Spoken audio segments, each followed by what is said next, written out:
and Dyer.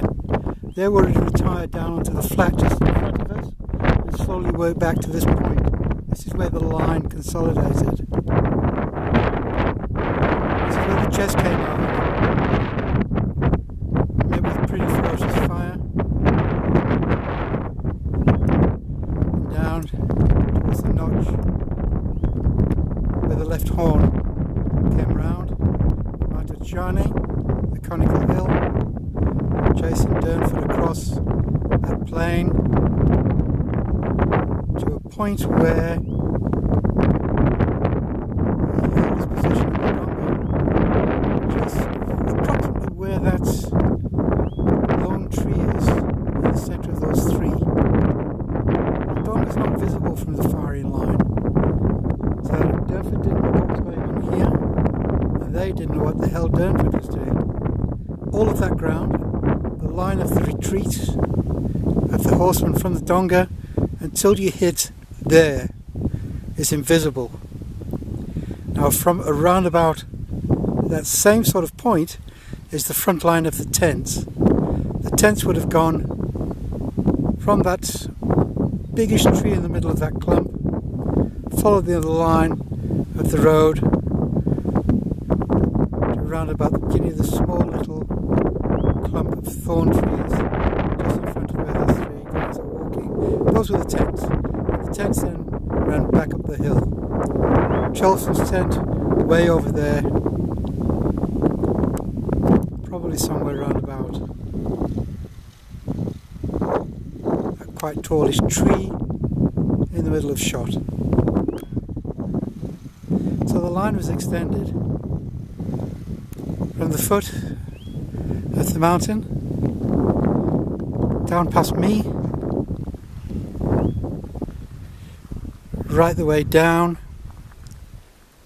and those two lone cairns mark the position of Colour Sergeant Wolfe. So we do know the line went down as far as that point. If we take that across, let's try and zoom it slightly.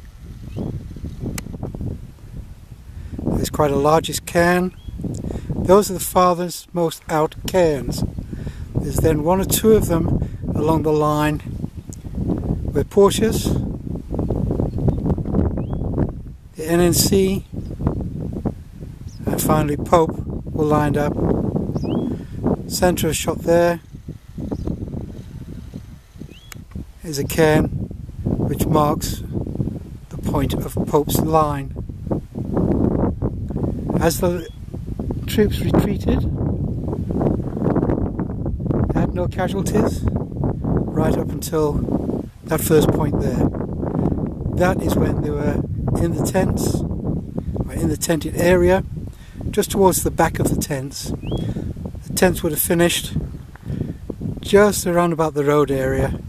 Behind there was the wagons, the cooker areas, the butchers, the bakers, etc., etc.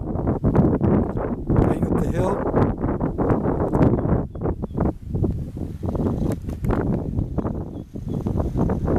there is the line of young husbands' retreat and his eventual last stand. We'll pan around and see the distances involved from the line, in true sight, not zoomed, from the line right the way back to Black's Copy, Malabankosi. In the distance, Malakati Hills, Lakazi,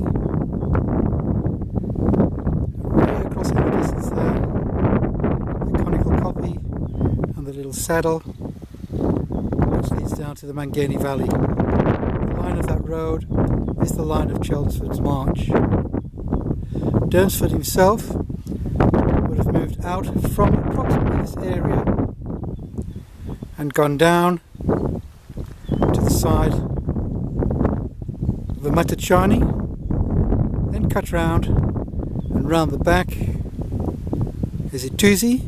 He would have gone behind that and up the Kwabi Valley. The rocket battery either went around what cut through this saddle gap, no one knows, into the notch where the road curves round and then starts to climb the hill is where the rocky bottom was destroyed.